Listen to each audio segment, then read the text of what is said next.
What are you doing with my husband? What are you doing with my husband?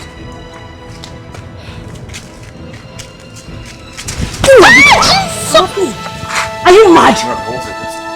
No, are you mad? Philip, who is the slut? Are you the first woman that's sleeping with her husband? Can you imagine that ugly thing? Calling me a slut. Me? I'm going to trace that girl and I'll pour her acid. I must trace that girl. Seriously, babe, I don't understand you. I don't understand. Instead of you to be mad at your husband couldn't even defend you in front of that girl. Instead of you to be mad at him, you're saying you're going to pour the girl acid. You can't keep on doing this to yourself. How many girls do you want to fight, Mira? See, please fix your home. This is not nice at all. Shibi is my husband. Oh. I will deal with him when I get home. But for that girl, I'll pour her acid. Men are allowed to cheat. It's their nature. Hello and welcome back to Trash It. Now, in this virtual studio with me, as you can see, all panned out. I think we have some people doing the red and black thing, but we won't get to it yet. I've got my gorgeous co-host with me here today, Celia. Peace out. Okay. Peace out. And the men are back in the building. Representing the men folk, I've got Jude and I've got Funshaw. And Hello. Also a Trash It veteran. She's not new. Azine. And as usual, we're always bringing in a virgin. Amaka, welcome. Hi. Thank you. So it's going to be a very fun topic that we're going to be trashing today. And that's why we've got our men folks seated somewhere in the virtual studio. I can't pin where they are at the moment. So are men polygamous by nature? Or is that the excuse that men use to justify adultery? Let it sink. Recently, Nigerian artist Davido, who famously sang or recorded assurance for his then boo, Chioma, crashed the internet by displaying full PDA with another woman. And in the same vein, we had this spiritual motivational speaker, Derek Jackson. What's going on, guys? Derek Jackson here, and today I am joined by my lovely wife, Danae, and we just wanted to address a couple of things. I completely failed. And I would say it just started around August, maybe September of last year.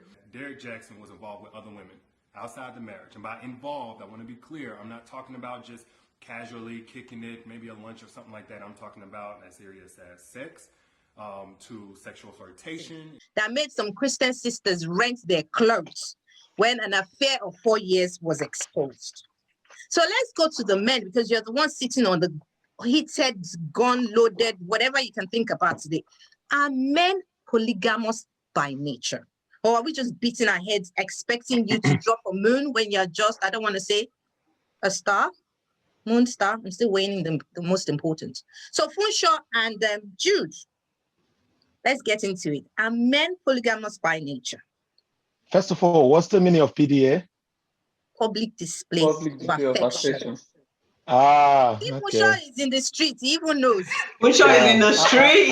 I'm not in the streets now. I grew on that mansion, so Funshaw, sorry. Yeah, but I don't think it's men that are polygamous in nature. I think it's human, the animal human or human animal. We're polygamous in nature, but I think subsequent evolution took place and society and structures and all of that. Man, I'm using man as a generalized term for man and woman. So man, in the sense of the generalized term, had to curtail some of their excesses. So they had to curtail the biological flow anyway to fit into the narrative of the society. So that's why in some society, you have people still doing the polygamous thing used in some society just because of convenience and because of inheritance and finances. They had to say, and population control as well, or management, not to use control. They had to say one man and one wife. It wasn't really the case. It was society trying to restructure what the actual man's purpose was. So I don't think it's a reason to cheat. I just think it's the real nature of the human animal. But it's because it's become curtailed, and whenever it expresses itself, society again then term it cheating or adultery. If man and woman was allowed to express themselves the way their instincts were from day one, we won't have any of this talk about adultery or cheating. It's painful, when it's happened now, because if you've made the vows to one man and one woman, you then step out of that vows, it is painful to the other party who feels very cheated. So I understand the language, but to say whether man is polygamous in nature, I don't think it's just man, it's human animal with polygamous in nature. Sorry, I would digress. Look at dogs. They don't go after just one partner, they just go. That is the biological, that's how human animal is. But because we've had language, we've had culture, we've had traditions, so all of that is trying to manage us to become this what we are. So it seems like whatever we do against that human instinct, that normal human instinct, it's called what we call, it's now called cheating or adultery. But actually it's just who we are. Okay. So Jude, men are not meant to be monogamous. That's your conclusion. Yeah, I don't think that's how we were created. All right. Funshaw, over to you. Are men polygamous in nature? I like the way Jude went philosophical about it and went through the history and everything. Yeah, in my own, I'm forced to say yes, but I want to first put it like this. So personally, I believe in one man, one wife. But if we look at it as a guy, it can be difficult if you are not. I still are changing the tangent of my head. Still are changing. What is it? I was agreeing. Choose your words carefully. Exactly. She said, guy, choose your words. But forget about the degree. Continue. Okay, so let's look at it from before the Western civilization came into Africa and like that. Our forefathers had multiple wives. It was a way of showing off how rich they were. It was a way of having more hands on the farm and like that. It was a way of, I don't know how to put it, but there was harmony, there was peace, and they lived their lives until the Western influence came in, and the Western influence had it that, okay, it has to be one man, one wife. I know things have changed from that time to now, but the nature of the man has not changed. You get. I was discussing this particular issue with a group of friends not too long, and I was like, yeah, a lady is able to keep herself as much as possible, say dignity or something. But for we guys, we are wired differently. We are wired to chase. You guys are wired to stay and let us chase you guys, and you get it, and that's why you keep yourself. But we are wired to chase. I see a very cute lady, red lipstick going. I was like, oh, okay. A lot of red lipstick nice. On the show. That looks nice, and I want to, it's just the nature, the way I'm created to want to explore. Yeah, but because I'm married now, so I am limited. If I weren't married, as I'm going, I want to explore. Like nothing is holding me back. It's just the nature. It now depends on the individual if you want to keep doing it when you are married or not. You get, and I keep saying it on this show that it takes the grace of God and self-will, strong will, not to do it. So I don't know if I briefly answered your question by saying, it is in our nature to do it, but it takes God and strong will not to do it. Okay, no problem. We're still coming back because obviously I really want to go round the room. Now, to Celia, Amaka, and Ezine, you've heard the two men, nature, nurture. Are men meant to be polygamous in nature? Give him your experience, be it in your personal relationship, what you've seen around you, and how society views men. And the men that we are using a case in point, a la Jude and Funshaw, are men meant to be polygamous in nature? Let's start with you, isn't it? Well, I don't think, so I'm going to disagree and say I don't think men are polygamous in nature. I think what's happened is we live in a very patriarchal society, where from the very beginning, males have been the dominant sex in the world. And when you have someone that's the dominant sex, or you have where something is more dominant, they set the social ideologies, they set the rules, they make the rules. And sometimes it is to satisfy our own selfish interests, right? So I don't think men and women, I don't think there's anything in a male, when I'm saying man, I'm saying male, makeup that makes them polygamous. But I just think that how society has, because they're that dominant sex, or they're seen as the dominant sex, they've set the rules right from time, you know, and I also want to be respectful of the fact that there are some religions that encourage polygamy. So that's one thing. You have like Muslims, they're allowed to have up to 4 wives, but the clause is if they can treat all 4 of them equally. But I don't think they're polygamous in nature. I just think, you know, men have set these rules to satisfy their selfish urge. And I know, Funsho, you mentioned farming.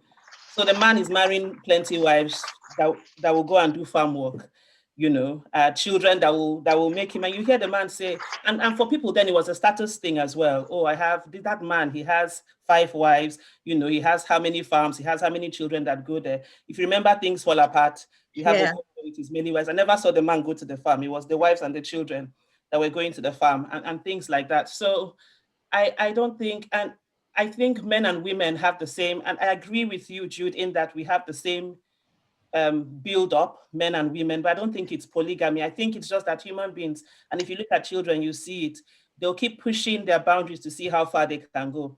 With a child, if you say, the child will keep trying to see how far they can go, and if you don't stop them, they think it's okay and they keep going. And I think it's the same thing. You have men that they've done it this once, they've gotten away with it. Okay, it's fine. You know, the society says, encourages it, says, oh, a man is not wired to stay with one, and they keep pushing until they see how far they can go. And that's my brief answer. Not so okay. brief answer. Brief but very detailed. Amaka, are men meant to be polygamous in nature, or is that how they're wired? Or like Jude, Funsho, and Ezine say, it's a patriarchy society that kind of likely excuse men's bad behavior?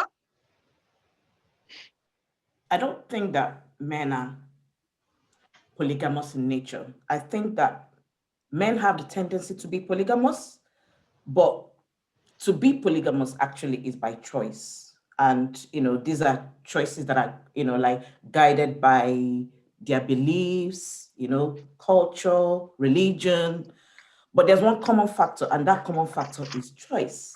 You know, not every Muslim, for example, has the choice, you know, some of them make the choices not to marry more than one wife, you know, and then we're talking about 2 different things at play here. When we say men are polygamous in nature or not, can be, you know, it doesn't give them the right to cheat. So cheating is one thing if you're not married, or if you're married and you cheat. You know, when we talk about polygamous in nature, there are 2 things. We're talking about someone marrying more than one wife, and we're talking about someone, whether married or not, you know, choosing to cheat. And we all quantify all these things as being polygamous. But at the end of the day, it's a matter of choice. Okay. Celia, I'm stewing on it. That's a very powerful one. So it's a personal choice, actually, to either want to be with one person, monogamy, or serial mover, polygamy. Now, I'm really keen on, I'll come back to that, because I'm kind of looking at the aspect of how religion affects the misconception that men are not meant to be monogamous. But we'll come back to that. Celia, briefly, what's your take on this? Because look at it's a very diverse panel, and whether you like it or not, everyone has an opinion that men it's meant to be one man, one woman, unless women chooses to be otherwise. Sorry, Funsho and Jude. Okay, so for me, I mean, when Drew started speaking, I sort of agreed with the things that he was saying. I think when he said something along the lines of men, it's what our forefathers did, right? It's what our fathers did, and a lot of people, some people are still doing that now. And I think one of the reasons why some men are not marrying more than one wife, regardless of what religion they are, is because they can't afford it. Okay, it's because they can't afford it. Because if you look at the way things are these days, for you to be able to marry more than one wife, you have to have the money. Okay, let's forget about men that cheat. Men that have the money, but they just don't want to marry more than one wife, but now they have concubines, side chicks outside. So let's forget about those. I'm talking about men that actually have money, but they have married more than one wife. I don't think there are a lot of them, right? Okay. Now let me go back to the religious aspect of it. If you're a Christian and maybe you're married and you're cheating, then we can't really say that men are meant to be polygamous in nature, because when God created, when we go to the story of the creation, if you believe in that, which I do, when you go to the story of the creation, man created Adam, and from Adam's ribs he created Eve. He did not create Eve and Sunita and Abike and the lot. No, he just created one woman. So he knew what he was doing, because he knew that when he created Adam, Adam needed a companion, and it was Eve, and he created Eve, and that was it, right? So now, how did man now realize that actually, instead of having just Eve, I can have Sandra, I can have this, I can have more women? Greed, okay? Greed. Adam ate the apple. He said it was Eve that tempted him, Abi. So once he ate the apple, his eyes opened and he saw that he can do more than what he was told to do. So he started to explore. So our forefathers, they didn't marry 5 women at the same time. They married one woman first. And then they realized that, I have this woman, but my wife has big breasts, but she does not have big bone. And that girl walking down the street, she has big bone. Let me add her. And he carries yam and cow to the girl's father and says, I want to marry your daughter. Cow And is the man very says, expensive. okay. And the woman at home, unfortunately, can't really talk because, as you said, patriarchy. And those days, women didn't really have a voice. So the woman endured, right? Okay, now he has a wife with big breasts. He has a wife with big bum. Something different. That other one is very beautiful. Uri, very beautiful. Now I want that one. Eh? Again, they carry yam, and the 4 wives follow him to go and ask for. So this is it, because the sexual desires of men are insatiable. Okay, and unfortunately, I would say in a way, it's like that for women too. Our sexual desires are also insatiable. But what do? And Jude, this is why I liked what you said. We suppress it, okay? We suppress it because the society has told us that we have to. The society has told us that as a woman, you need to respect yourself. The fact that your husband is cheating doesn't mean you have to go and cheat. The fact that your boyfriend is cheating, it doesn't mean you have to go and cheat. I know of people, they're engaged, their partners are cheating on them. And when you speak to the partners and say, why are you cheating on this girl? You know how many girls for Nigeria? Why is she even looking through my phone? And when girl today, she's still in the same relationship, unfortunately, because really and truly, maybe there are no men out there. Do you understand? So men are not meant to be polygamous in nature, but they have chosen to be polygamous in nature. And as Amaka said, there's choice, right? There's choice. And another thing is, it's not just men, women too. There are a lot of women out there now that are also cheating. They become polygamous now because their eyes have seen too much. That will come to that. But I want to link straight to Jude and Funshaw. Like Ezine, Amaka, and Celia said, polygamy is rooted in greed. So my question is, there's an argument or a school of thought that thinks some aspect of polygamy is rooted, because honestly, you've got someone that has the full package. What exactly? So my question is, why are men greedy, or why are men never satisfied? And let me bring that into context. That Celia said, you have someone that has everything in his wife at home.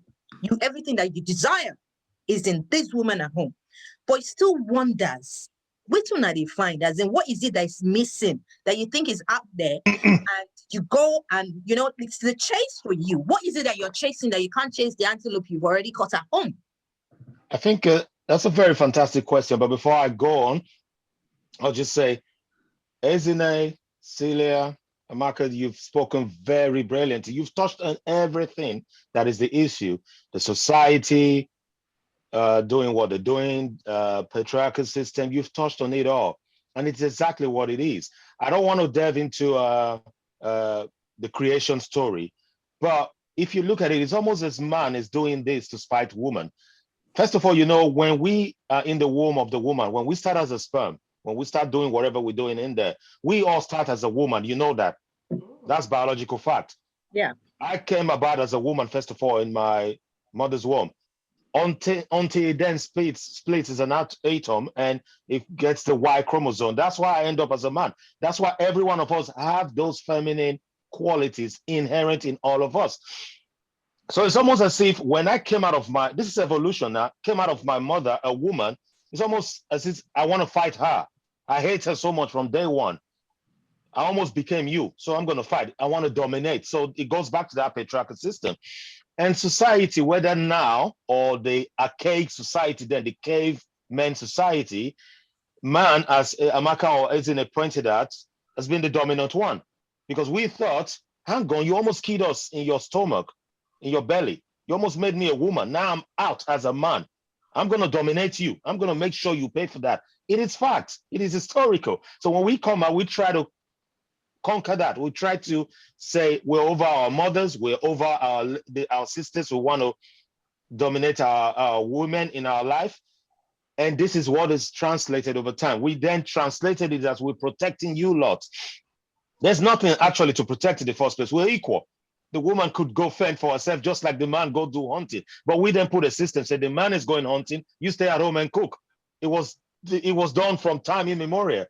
Again, when Funshaw was talking about Western society bringing us the one man, one wife, it wasn't actually them. We practice one man, one wife as well. Western society was so corrupt that the women were doing their thing, the men were doing their thing. They actually slept with their own children and slept with their own brothers and sisters. Even, let's use England that we know. Historically, it was endemic in this culture. What was going on was the king and the men could just do as they see fit, and the women could exchange husbands as they saw fit. But because of inheritance and finances, they had to start saying, hang on, we'll do this. But to answer your question, again, society makes us think, I'm married, I have a wife at home. Okay, she doesn't have the big breast and the big bum that we see on Instagram today. Society makes us think, oh, Judah's got everything. He's got TV, he's got that. What is he looking for? He's got 3 beautiful children. I keep telling people, because society is wrong. Society don't know what we want in the first place. Society is looking at society. What is a social construct? Society is not looking at biology. Biology is different from society. We are constructed this way. It's always a fight against the woman. Celia pointed something out. Who gave you the apple? Right, we blamed Eve. Why didn't Adam skip Eve and blame the serpent? We blamed woman because when we came out, woman already became our enemy. The fact that biologically we know that she almost killed us in our womb. She almost created more women. You see where I'm going with this? So society put us again in that so-called structure saying you have everything. We actually don't have everything. We are insatiable, like Celia pointed out. Fela said it in his song. You see that one, you say, look at this big nyash. Look down, look at that small nyash. Look, I'm speaking truth. I'm like that. I'm driving with my wife. I'm checking from the side mirrors. I'm checking from the mirror. And the moment I see that one, look in front. Oh my God, look at this beauty. You turn, look at this beauty. Like Funsha said, if you are not strong-willed, oh boy, before you know, you've gone through 27 beauties in a day. Where do you find the strength from doing that? So it's like that. It's not about greed. It's just the way we were created, the whole human. Like Celia rightly pointed out, there are women who are freely willing and they exploit this whole biological aspects of the being. But society, again, has put us, or tried to put us in a box. And when we go outside of that box, it becomes what we call adultery and cheating, because, yeah, rightly so. If you said your vows in a marriage, it becomes adultery. We've had on this show before where we brought a sister here who's in a relationship with more than one man, right? Yeah. She said to herself, society can't put me in that box. Now, I've never called her that she's committing adultery. I've never said to her she's in an adulterous relationship, because she's created her own paradigm, her own social paradigm, and that's it. But because I remain in my own construct of one man, one wife, if I step out or if I have stepped out, I've committed adultery. Yeah. But if me and my wife comes to the agreement and say, hang on, you can start seeing people, I want to start seeing people, it ain't longer adultery. So you see where I'm going with this. So it's just social construct. So sure, before I go to you, Jude, do you feel cheated out, given that the men of the old could live how they want? Yeah, because the way you're sounding, and I hate to put you on the spot. Yeah. Sometimes I feel cheated out, but not because of the men of before, because of the social construct. Celia said it. At my present situation, can I afford another woman? I've only got 2 bedrooms. It's busting out of seams already. I cannot. But if I had a mansion of 8 bedrooms, I could. Consider. If I had money so much like Abiola, I could afford. I could say, you know what? I don't care what Mama Anita is saying. I'm going to have the other woman. But now I'm restrained by this whole phenomenon. I don't have the money. I don't have the room. I can't buy another car for another woman. Okay. It's expensive going on a date with the wife alone, talk less of getting another woman in London. So yes, I feel not cheated by the older guys. I do feel it because it's in me. I do feel, you know what, I should be out there sowing the wide oats, so to speak. Funshaw, I will still come to you, but Jude, I'm not letting you lose. Given the opportunity and access that Davido has, do you think you will actualize your dream? You're talking to me? Yes, you. I'm pretty sure I will be able to do it because there's no longer financial restraint or constraint for me. I'm pretty sure I'll be able to do it. Trust me. You know, we've been in those situations. Yes. I'm not going to sit here and lie. No, that's why I appreciate. Okay. Funshaw, so the only thing holding you back now, given what Judah said, is the access you don't have. And because he's married. Exactly. No, that's not stopping. Yeah, sorry, can I just say, have you guys been seeing Funshaw's post recently on Instagram?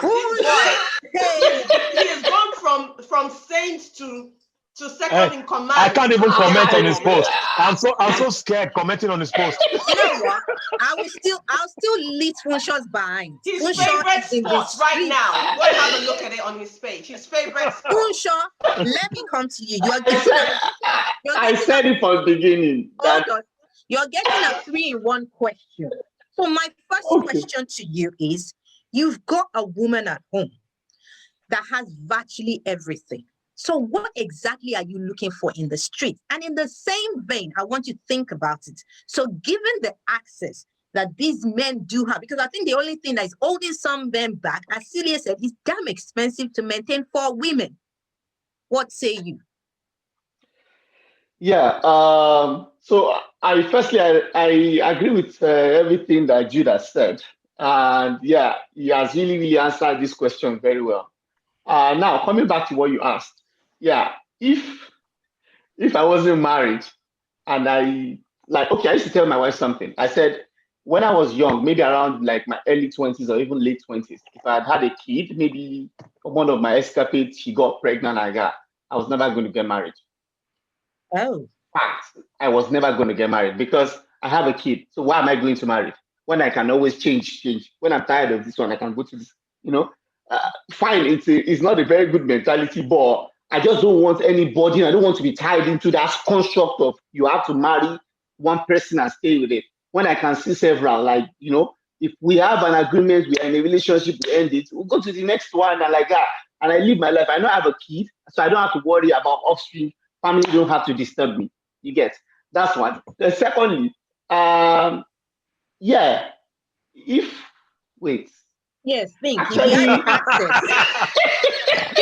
don't say something that'll put your bag on the street. Actually, to be frank, look at our eyes on you. Actually, to be frank, I would say it's more of religion that is keeping me. And if I were to be a Muslim, I would have considered getting a second wife. But I'm a Christian, and the way I was brought up, okay, maybe I should even leave religion out of it. The way my dad brought me up was he was from a polygamous family and he didn't enjoy it. And that is why even when there were a bit of issues between him and my late mom, he was like, no, this is going to work. It has to be one man, one wife, especially because of the kids, because of what he passed through. And he, at every instance, every opportunity he got, he made sure he said it, he made sure he put it in my brain, especially me, because I'm the only son. The other are ladies. He put it in my brain that it's either you don't marry or you marry and stay there forever, especially when there are kids involved. So you don't just think about your selfish self, but you think about the offspring you are brought to this world. And because of that, no matter, it actually took me a long time before I decided to settle down. All my friends had already married. I was the last person, almost the last person standing. I was like, okay.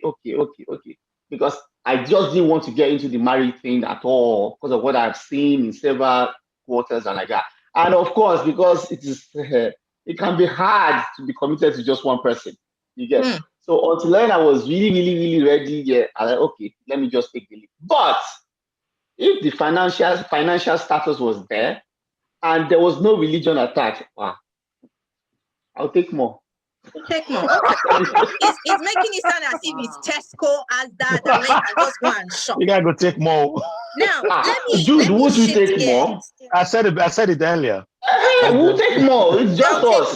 more. Yori, it's not like anything. It's not like we are bad or anything. It's just the way we'll take You're more. wired. Just stop it there.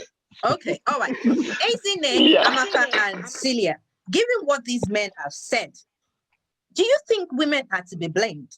Given that men are very visual, and now we're in the era of easy pornographic transfer. There's boobs, there's bum on display on Instagram, smartphones, you can transfer things.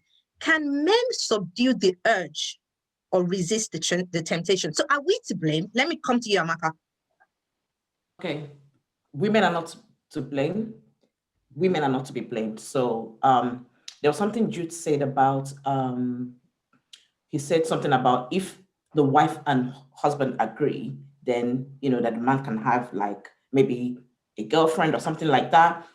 Then he said it's no longer adultery, but it is adultery. Whether the man or whether the wife and husband agree or not, it is adultery. So I just wanted to touch on that one anyway. But then again, I think, like I said, women are not to be blamed, and it's a matter of mindset on the men's part and a matter of self-control. So if you're self-controlled, and this self-control, you're self-controlled, your core values, and talking about Christianity, for example, your core value is that first of all, you want to please God. You don't just want to please God, you also know the consequences of committing adultery. The consequences are so many, and I don't know if are you still going to ask questions about Davido and Derek? Yes, I will. Okay, yeah. So the consequences are so many anyway. But then again, it's on the men's part is a matter of not having lack of self-control. They don't have, if you know your core values, you have self-control, and it's also a matter of your mindset. So because I think some of these men, that tend to cheat, commit adultery, is because in their mindset they think that all men are polygamous, like we are discussing now, and because of that, they don't, they just go ahead and do it thinking, oh, this is what men are supposed to do, But if you have self-control, because you know your core values, then there's nothing that you will see on the road. There's nothing that you will see that will, make you go outside of your core values to go and cheat. Okay. Let me stop you 2 seconds there, Amaka. You talk about core values, talk about morals.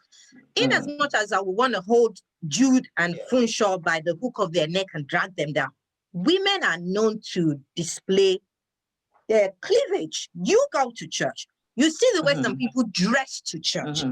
And we're not in the era we have women that wear their George, their wrapper. But now we're in the 21st century. People wear crop top to church.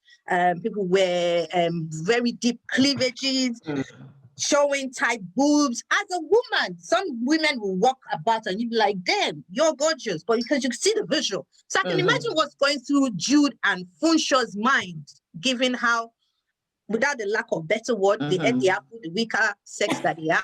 Yeah. No disrespect. I was just trying to get some points. No, So it's right. are you trying to tell me, as a woman, we don't have any blame, so to say, in leading these men astray? Because really and truly, it's easy to keep the cookie in the cookie jar and nobody's able to get into the cookie jar if it's closed up. But if the cookie jar is open, any hand can go in. Personally, I'm not condoning women, that dress that way. Yeah.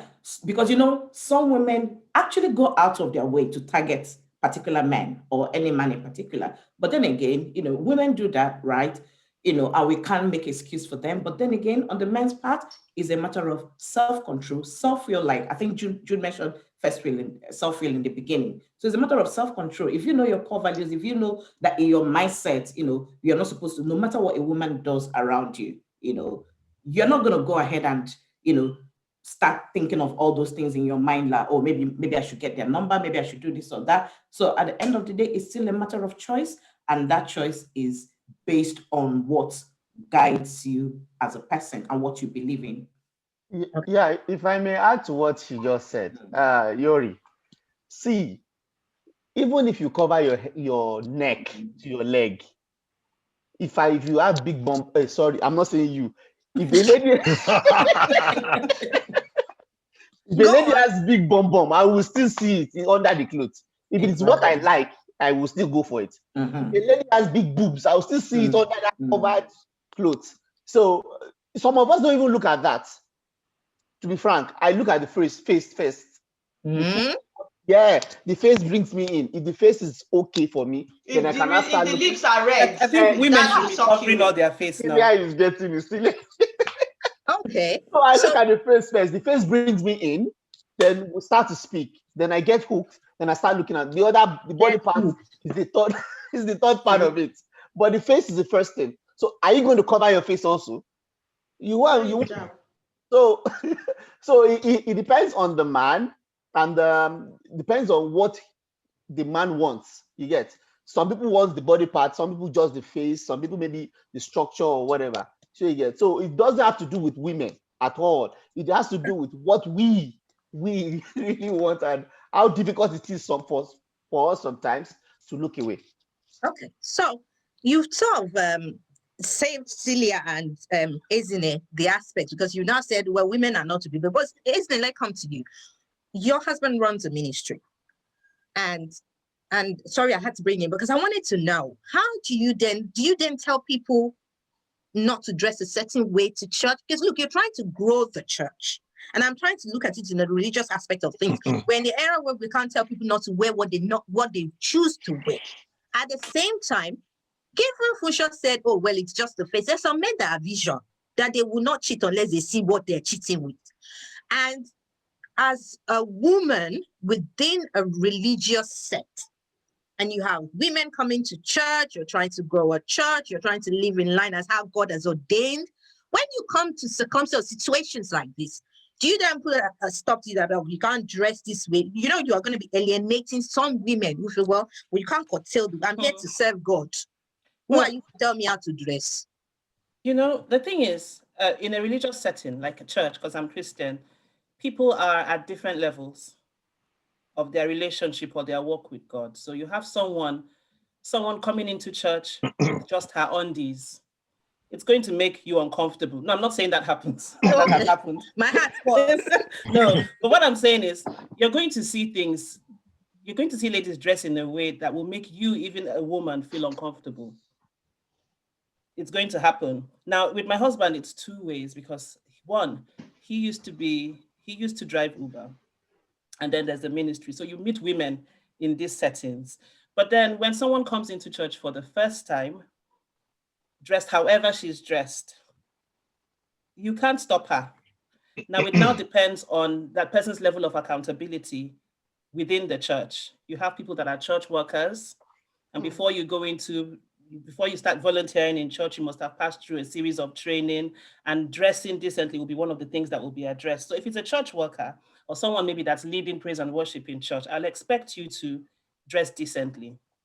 But then there's someone who's coming to church for the first or second time, and I know her background and all, and I'm thanking God she's in church. Anyway, anyhow she's dressed, I'm just happy she's there. And then, you know, as God works on her and everything, her mindset and everything changes, you see the change in her. So no, there's no discrimination in that way, depending on what you expect of the person based on their roles in church. Now, it's now left for you, and it is very difficult to stay focused, because like Amaka pointed out, there's some people that come with an agenda. Hello, pastor, and everything, everything is everywhere. But they don't want to know pastor's wife. They come with different agendas. But then sometimes he comes back, like when he was doing the Uber, he'll come back sometimes and be like, what is going on? Someone is almost practically holding him on his thing and saying, we must do this today. Yeah. Don't look surprised, Celia and Yuri. It's a hazard of the job. Daily, thank you. It's a hazard of the job. Wow. Depending on what your values are, we've talked about core values and choices. Some people will like that hazard. Yes, it's a benefit. Benefits of say it's not my fault. Sorry. He held me. So there's all of that. So it still comes down to this thing of, I think it's a mixture of many of the things we've mentioned today: core values, choices, And again, respect. That's one of the things we need to, when we're talking about polygamy, you've talked about, if you had money, you'll do this, people do all these things that show that they probably don't have respect for their partners or their spouses, because that's a big thing. Is there respect there? Because if I'm your wife and in this, in this ministry, if you respect me, there are things you wouldn't do out of respect for me, and so there's a mixture of everything that should now keep you in check. And it's like many other vices people have. Oh, someone would say, oh, I'm someone that gets angry very easily, but you don't go and smack your director at work or give him a slap because of something that you don't like. That's a choice you have made. And it's the same with this thing we're talking about, polygamy, cheating, and all of that. It's about choices, core values, and respect. Okay. Before I move to Cecilia, let me ask you one question. Isn't it, would it bother you if a woman, like obviously your husband is a pastor, seeks private discussion with your pastor, which is your husband, and she's dressed in a very revealing manner? Would it bother you? It would bother me. It will. Because in as much as I do trust him, but I also understand that things happen. It will make me uncomfortable, because it will make, number one is that even if the man is not going to do anything, it's going to make him uncomfortable. It's an uncomfortable setting to be in. And like I said before, I know, Funcho, you said, sometimes you don't see those things. Well, sometimes those things are glaring you in the face. Someone is coming to sit, is sitting in front of you, and she's got a bazooka, and then it's just in your face, and you're meant to be counseling her. It's there in your face. You're going to see it until you decide just to take your eyes off it. So will it make me uncomfortable? Yes. And I think it's just going to be and in some settings, people set certain boundaries so they don't find themselves in those situations. Like you would have people say, okay, if I'm counseling a woman, maybe there has to be somebody else within that vicinity, maybe in the outer office with the door open or something, depending on the level of relationship with the person you're counseling. So some people set boundaries in place so they don't fall into things, because even the Bible tells us, let he who standeth take heed lest he fall. So don't put yourselves in situations where you could get into an uncompromising situation with the next person. So with us, we do set boundaries in place, and so far, so good. Nothing to worry about. Okay, good. Celia, as a woman, and you and I, because obviously we trash it, we're always online, and we see a lot of things. At what point should we then hold the women folk responsible for the kind of outreach out there, talking about soft porn? People take pictures now. There's so many things. Like, although we do say men, but this information is coming from the women. Are you saying we're not to be blamed in any shape or form? I think some of the responsibility lies on us as women. And when you said soft porn, Funshaw, you did your face like this. You are one of the perpetrators of soft porn on your Instagram handle. Yeah, you show things there, so don't come and be doing your face as if soft porn is when you see a man and woman get. No, there are lots of different types of soft porn, and you are the perpetrator of some of those. However, what I would say is, right, and I think everybody here has said, especially the women, restraint, choice. Okay, you see something, it's up to you to say, oh my God, I'm not going to be tempted by that, to the point where I'm going to cheat on my wife or my girlfriend. It's up to you to see something and then say, okay, babes, are you up there? I'm coming, because what I've just seen now, I need to act on it, and I'm going to act on it with you. But doesn't mean I'm going to go and act on it with somebody else. I think that's where a lot of people are getting it wrong. When they see, because at the end of the day, social media is so there now that you cannot open Instagram.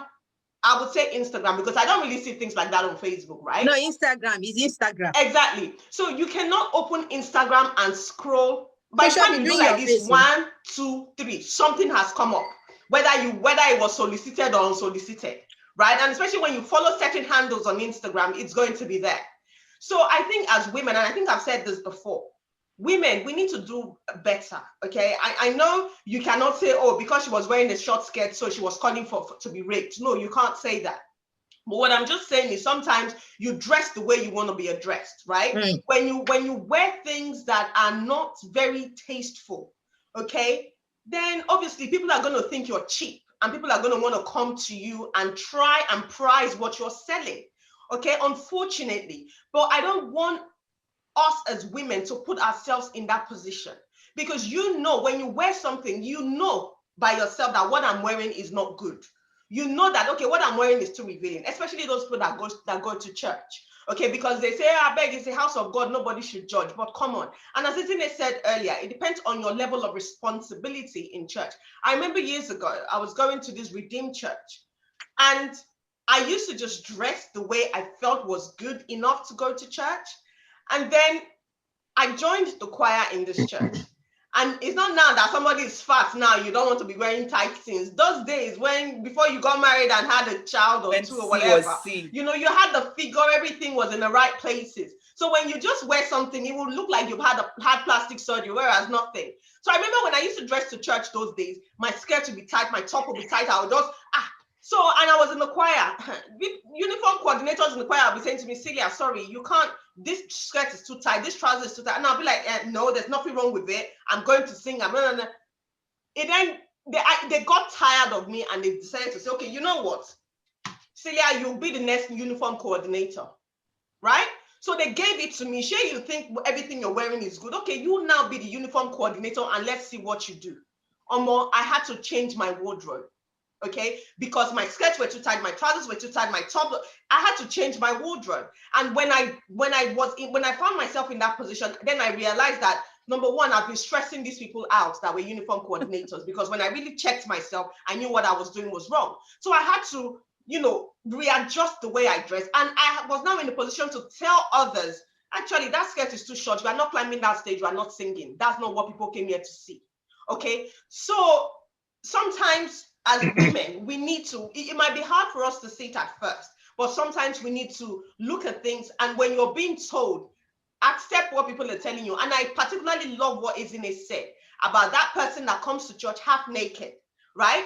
But you are not really worried about what they're wearing. You're just happy that they've come to church, and gradually, as they begin to build their faith and their relationship with God, things will change. Okay, but unfortunately, there are just those that the Satan has sent to come and do certain things, and no matter what, no matter how long they're there, they would not. And also, there are still those that will cover the hair and wear turtleneck and long skirts, but still, you know, they're still the ones that will go and meet pastor and help pastor to clean house and be shaking hands as they are cleaning, you know, and then pastor will become very confused, you know. So it's women, I just think we should help, and men, you know, master the act of constraint is very important. Sorry, you're go on. I've heard every of our points. They're all valid, but we must not lose focus of the fact we can measure morality. We cannot police morality, not on men, not on women, or whatever genders we have out there today. There's no way we can measure that. I think it was Ezine who was talking about, or was it Amaka who said women will put it all out there. What do you think they were doing? Especially if they were single, or even if they were married. I keep going back to that biology. It's the hunter in them. If the woman is into a woman, she will do that to attract the opposite. If she was into a man, she will do that to attract the man. Same with the man. If the man was going to the club, it is expected for him to look good, dabbed in all his Moschino and Versace. He's trying to attract the opposite. The same for the woman. Because the woman now is married and she's going out with a friend, doesn't mean she will type Boban rapper, they go club. First of all, she won't even get in.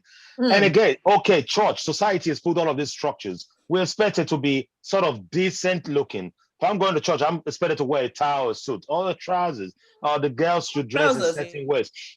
But this is societal construct again. So are we saying dress to church on Sunday decent, but if you go into club, dress the same way, wear your Holy Ghost or Deeper Life garment to club? No.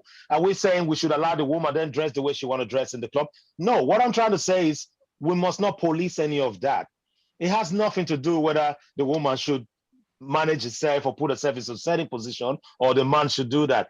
This is our biological life. Whether you wear hijab, I was listening on the street and I see what I want to see. You see where I'm going with this. So it's not how you dress really. I've ignored people who dress like that. I used to work in the door as a bouncer. And that's why I quickly said about the hazard that comes with the job being a driver. I've had friends who are taxi drivers. They've told me stories. My gosh, you'll be asking, how did you manage to get out of that scene? People have grabbed me by my penis when I used to be at the door. I'm not joking. Because there's this notion that the black man is strong in bed, he's got the biggest dick. I keep telling them it's a big lie. It's a lie made from the pit of hell. We're all the same. You know, they've grabbed me. They wanted there. What's put me in check was not just because I want to keep myself. Most of the time I was still single, but it was because of the law as well. That's why we have the law. This person is inebriated with alcohol. I already know that. What if I give in and she starts screaming rape? We must not run from that fact. It's there. I don't know if you get me. You know, but sometimes when you're in position of power, and power comes with money and all of that, and these women are throwing the self at you, you might just think, you know what, whatever, they're throwing the self at me, I'm going to have it. And it's the same with the women. I've seen women who's got power and money, and they just get the boys they want to get because they got power and money. It's got to do with biology. Society has tried a lot to put us in check, but it's not working because we're not allowing the being express themselves the way they really want to express themselves. That's why we do things in hiding. But those who are bold are able to show it out there. That's what you call the PDA. They're able to do it. If I'm doing these things, I'll do it under the cover of darkness. I will never come out with it because why? What something Ezinne said, the respect for my wife. God now is not the reason because God want to put me head fire. That's not the reason I won't do it. I'll do it because of the pain it will bring to the people I'm in the relationship with immediate. My children, my daughter will see it and be like, Dad, man, I trusted you. I love you, Dad. I looked up to you, but this, and she might hate me for the rest of her life if she found out. That's why we always do it in the dark if we did it. You see what I mean? But those guys who are doing it out in the open, man, look, I give them hand though. They're expressing what it is to be human. Trust me. That's my opinion. You said something now, Jude, and I want to share it with across the five of you. Biology, biology, biology. You make it sound as if you're the only one that has raging hormones in you, man. It's true. So why is it so easy for Davido and Derrick Jackson for them to act out their hormones, go out there, have illicit Good question. affairs? Good question. Why is it that women were so curtailed? We are not allowed to express. What is it that is holding us women back? So it's not that women. It's not that women Jude, are not allowed. Hold on, Jude. You've got your biology. You've got blood running through your veins. You might be going through another organ, which I don't have, that I have, you don't have. But what is it that is preventing women from acting the way you men act? Can I answer that? No, hold on. I want the women to, because I know you men will have answers for it. You're the one being caught doing PDA. Ezinne, Amaka, Celia, why is it that you guys haven't got that animal behavior? Well, I think for me, obviously, I'm a married woman, right? And if I wasn't a married woman, before I got married, I was never sleeping with someone that I wasn't in a relationship with. Okay, because for me, that was just a personal choice. I'm not going to go out there and prostitute myself because I think maybe I'm being smart. When I hear people say, no, I have 2 boyfriends, you know, and I'll choose which one is more ready for marriage. And I'm like, so how are you sleeping with the 2 at the same time? You understand? So it's not like women, we don't have biology. I think women, we're better at restraining ourselves, number one. And I also think, unfortunately, the societal pressure we have as women, we're not supposed to cheat. We're not supposed to be, you know, promiscuous and all of that. And let's look at circumcision as well. For some women, maybe not all, the act of circumcision, unfortunately, has reduced their libido. Okay, so again, and that was done to reduce their sexual promiscuity. And unfortunately, it has happened. We've had someone on this show before that has said something similar to that. Okay, so for me, it's just number one, I'm not gonna be a loose woman, period. That's number one. Number two, I'm now married and I will die before I cheat on my husband, right? I will die before I go and lay with any other man or kiss any other man out there whilst I'm still married. So those are just my values. Morals, because of my religion, I don't know. The way I was brought up, yes. Okay, and again, as Funsho said, religion. You won't do it because your religion says so. And if there was no religion, I just wouldn't do it because it's a personal choice. I don't want every man to be saying, oh, yes, even though when she was married, I still laid with her and all this. No, I can't do that. So okay. That's it for me. That's the reason why. Amaka? Yeah. Oh. So for me, you know, it's not just about sleeping with a boyfriend or a husband, like one boyfriend or one husband. It's about sleeping with someone you're not married to. So I feel like if you can have that self-control as a single person, then you can also have that self-control as a married person. So I'm using myself as an example, right? I used to have that mindset, that you can sleep with your boyfriend and it's fine as long as the person is your boyfriend. Anyway, but long story short, so I'm not married yet. So and I'm not sleeping with anybody. The last time I've told like one or two friends, like the last time I had sex was 2014 December, and they found it hard to believe. 7 years. To be honest, they find it hard to believe because, and I don't blame them for finding it hard to believe, but I keep telling them, you can do it. It's a matter of, first of all, self-control. It's a matter of submitting yourself, to God as a Christian.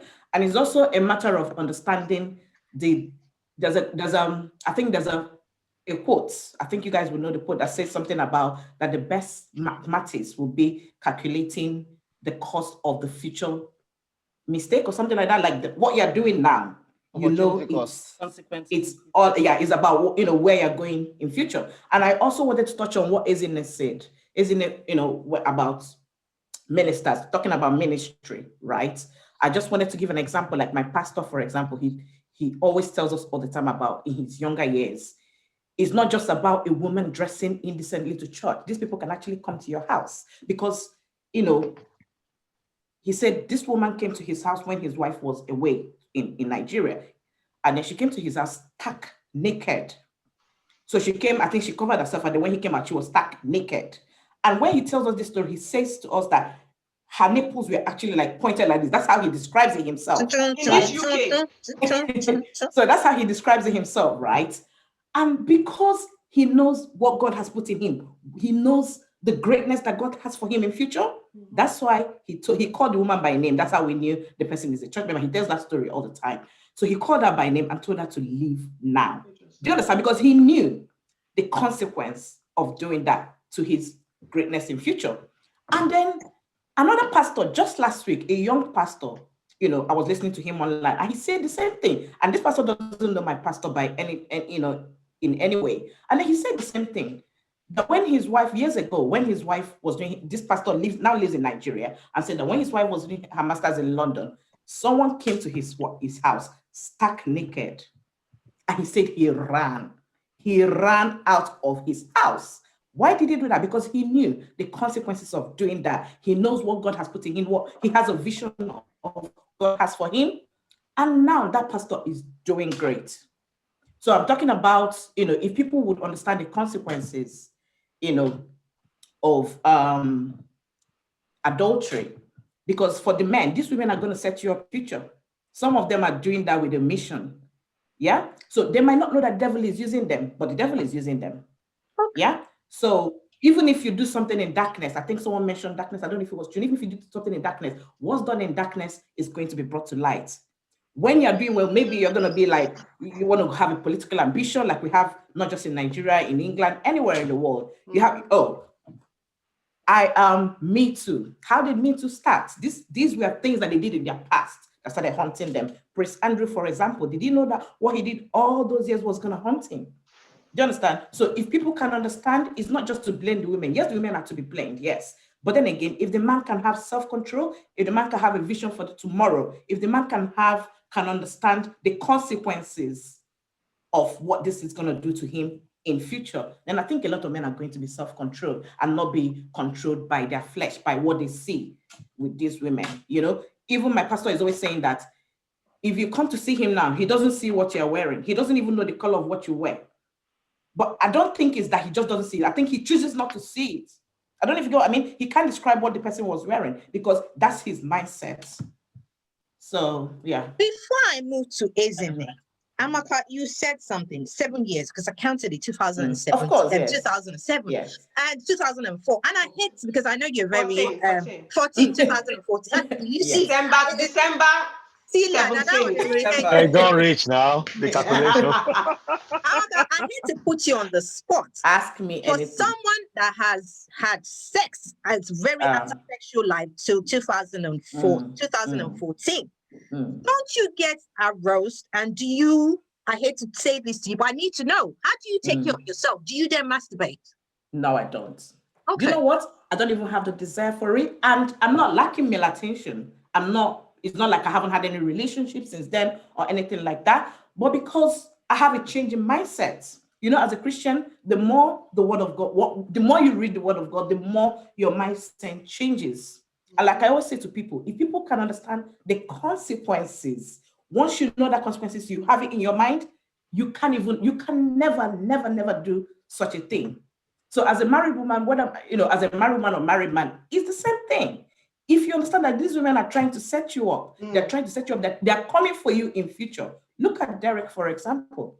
4 years affair, and it came to light. Now he was doing all those things because he was doing all those things because I'm sure he got carried away. He get away with it. Yeah, he got carried away. He thought he could get away with it, and I think it's because he just got carried away by the accolades, of being an influencer and all that, not knowing that there's a God watching somewhere, and these people are this is someone that influences a lot of, not you just young people, young and old people, older people that he's influencing, like older adults that he's influencing.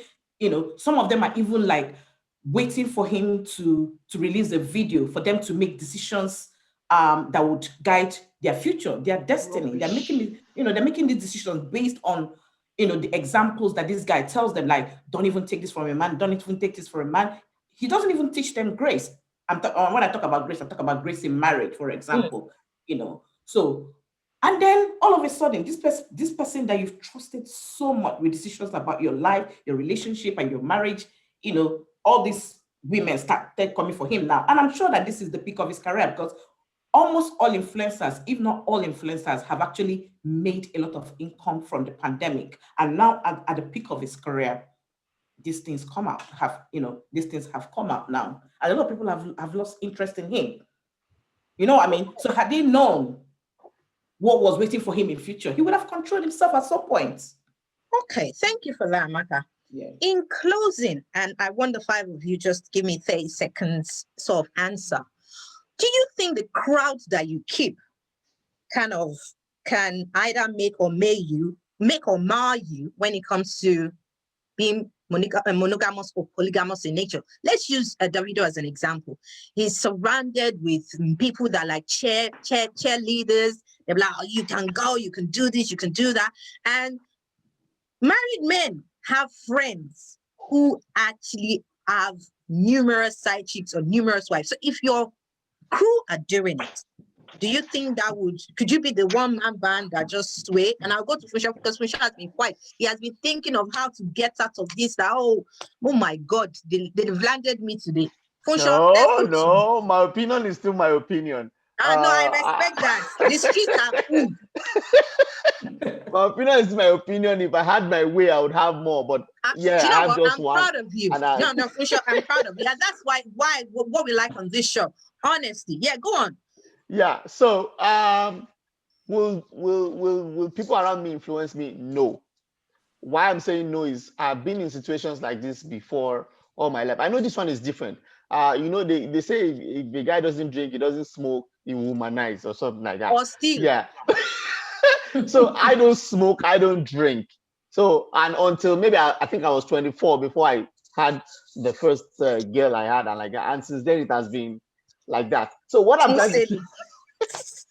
trying to say in essence is that growing up, I saw friends smoking.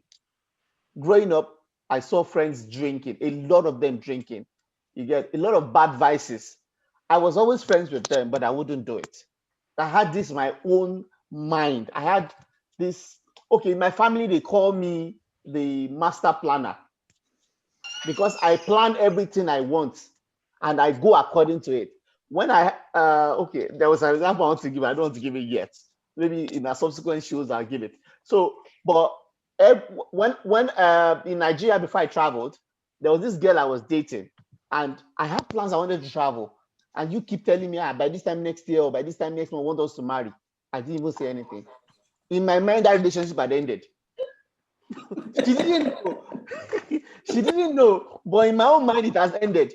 And I found a way to move away from the relationship because I have a plan, I have a focus. So in this particular marriage I am in right now, I want it to work. I have kids. I know if I cheat or if I go out there, the marriage is, she might even forgive me, but the trust is broken. You get, and I don't want that. She respects me so much. I respect her so much. I love her. She's my best friend. So why would I do that? Yeah, it takes a lot of strong will and God not to do it, but I'm determined not to do it. But if I wasn't married, no holds barred. You're at lost cause, isn't it? Yeah. Friendship, they either make you or mar you. I think it could be one of the two. I'll give myself as an example.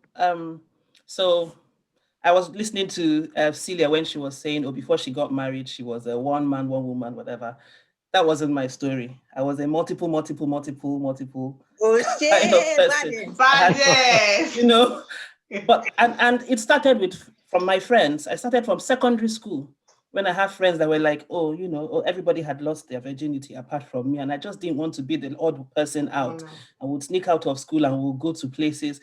And it just happened when I got into university, first taste of freedom. It was another, Amaka and I coincidentally went to the same university. So she knows what I'm talking about. You know, I didn't know what it felt like to have one partner. But then I got to a point in my life when, and it was mostly because of the friends I had, you know. But then it got to a point in my life when I was like, you know, you've been there, done that, and none of these things are bringing you joy anymore. Then I gave my life to Christ. And one of the things I said then was that I wasn't going to sleep with anybody until I got married. So even when I met my husband, luckily, will I say, as God would have it, he had that same mindset. So we were able to set boundaries. We had to set boundaries because you can't say, oh, we will not do this, and you go and sleep on the same bed and you expect nothing to happen. Set boundaries until we got married. So we didn't actually have sex until we got married because that was a decision both of us had made. So now, if I still have friends that are not born again, not that we, you know, friends that you had from school, people that are at different levels. And if you throw all of us in the same place, I'm not going to go and do what A is doing because my mindset has changed. My values have changed. First of all, I fear God. Number two, I respect my husband. Thinking about it now, I cringe, you know. So I think it depends on how strong you are. But at the same time, I would advise people, don't put yourselves in situations where you might fall into old habits. One, and don't put yourselves in situations if you're, you know, where because people would say birds of the same feathers flock together. Not necessarily so, but when you keep on having the same company with people with things you're trying to stay away from, the tendency to go back to that thing is very high. So be mindful. Okay, thank you for that, isn't it? You people are just shattering tables today. Jude, social constructs. You're not supposed to be hanging around with people that will sink you. Biologically, Jude, you are wired differently. So would friendship make or mar you in the sense that we're saying men are men, and are they supposed to be polygamous in nature or monogamous in nature? You're of the opinion that social construct makes us think this way. But if you surround yourself with people that have the same mindset, does it then let you easily get into the notion where, like, I'm wired for this? Of course, yes, is what it is. Marcus just talked about that guy. I don't know what his name is. I don't even know him until they sent his thing out. But you called him an influencer. So he's a spiritual speaker. He was holding black men. What does that mean? What does that mean? It means you can easily be influenced. So not to pontificate about it. Yes, no matter how strong your mindset is, anyone can be influenced. Anyone. Judas spent so much time with Jesus, yet Jesus couldn't give him some of his glory. He still had to do what he had to do. That's somebody who walked with Jesus Christ. So anyone can be influenced by the group you keep. And that guy, you see, this is why I don't do role models. I don't do any of that. I don't do heroes. I don't do heroines. I am me. My life is my life. If you want to take a page out of my life and run with it, good luck with you. That's why I don't know those sort of people. people who put their hands in those people's hands, they always get burnt and regret it. Yeah. I don't let pastors pray for me. I don't let them put their hands on me. I am my own priest. I'm the whole, my life is my life. One thing I know is people who criticize things too much is what they desire so much to do. If I had heard this, that's exactly what it's become from what I've been told, you know.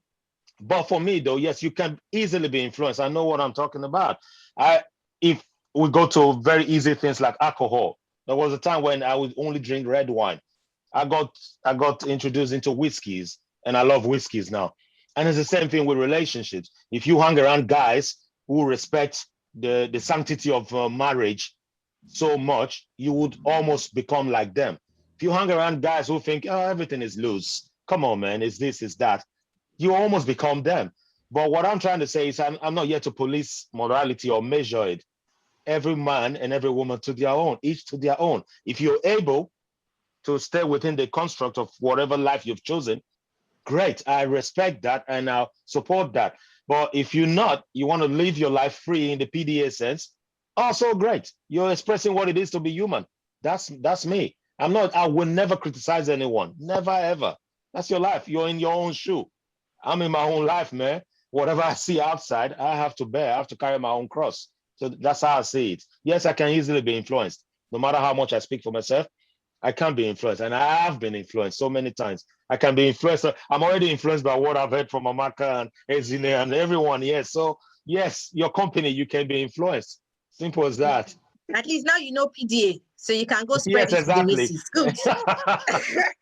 Amaka, 30 seconds. Let me just hear from you and then I'll go Celia and we close. Yes, you can be influenced by friends. You can be influenced by friends who take alcohol. You can also be influenced by the Holy Spirit. And then with Davido, for example, it's not necessarily a matter of influence. It's necessarily a matter of choice. Davido doesn't owe anybody any apologies. He's not repentant. He's not, the only influence he has for him, it's with making money, making good music. He doesn't care about influencing people's values and their lives and all that. Well spoken, Amaka. Well spoken. He can do what he's doing and he's unapologetic, So yes, with him, it can be influenced by his lifestyle, the industry that he's in, and also the choices that he's making in life. And he doesn't owe anybody any apologies for that.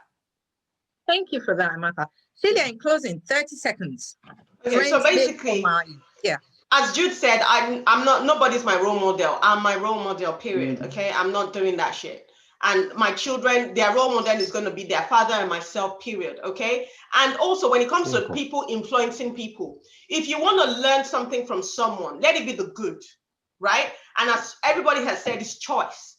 Okay. Yes, you might be around friends that do a lot of selfies, Snapchat. Oh, and you can join the trend. Okay. Yeah. It's not going to kill you, right? Okay. But when it comes to you are among friends that are prostitution, and then you now want to go and start prostituting. You are among friends that are drunkards, drug dealers, and you want to go and do the same. Then come on, there's something wrong with you, because as an adult, there's no such thing as, oh, I was put under pressure. They're in a position of power. That's bullshit. You're an adult. You are responsible for yourself. Okay. And girls that like to go and give birth to children for men that they are not married to, that like to go and cook for the man's friends. Okay.